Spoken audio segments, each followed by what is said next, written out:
రాష్ట్ర వ్యాప్తంగా 18వ రోజు అంగన్వాడీల ఆందోళనలు కొనసాగుతున్నాయి. 10 రోజులుగా జరుగుతున్నటువంటి మీ యొక్క సమ్మెకి మద్దతు తెలియజేయడానికి, మీ పోరాటానికి సంఘీభావం తెలియజేయడానికి ముందుగా వచ్చామన్న మాటని మీ అందరికీ కూడా ఈ సభాముఖంగా తెలియజేస్తున్నాం.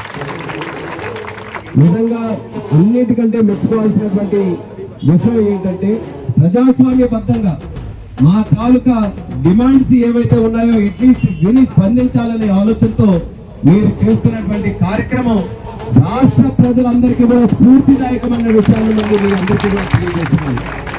ఎందుకంటే ఈరోజు రాష్ట్రంలో ఉన్నటువంటి పరిస్థితులు చూస్తుంటే ఏ ఒక్కరూ కూడా ప్రభుత్వానికి అగేన్స్ట్ గా ఒక్క మాట మాట్లాడడానికి లేదు.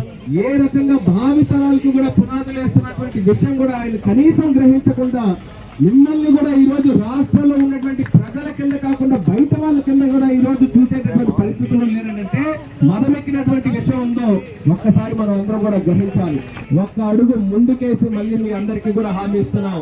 వచ్చే ప్రభుత్వం తెలుగుదేశం పార్టీ ప్రభుత్వం ఉంటే మళ్ళీ మీ సమస్యలన్నీ కూడా పరిష్కరించే బాధ్యత ఈ రోజు ఎవరైతే మీకు మద్దతు తెలియజేయడానికి వచ్చామో మేమందరం కూడా బాధ్యత తీసుకొని మీ సమస్యలు పరిష్కరించడానికి మేమందరం కూడా కృషి చేస్తామని సంకల్పంగా మీ అందరికీ కూడా హామీ ఇస్తున్నాం.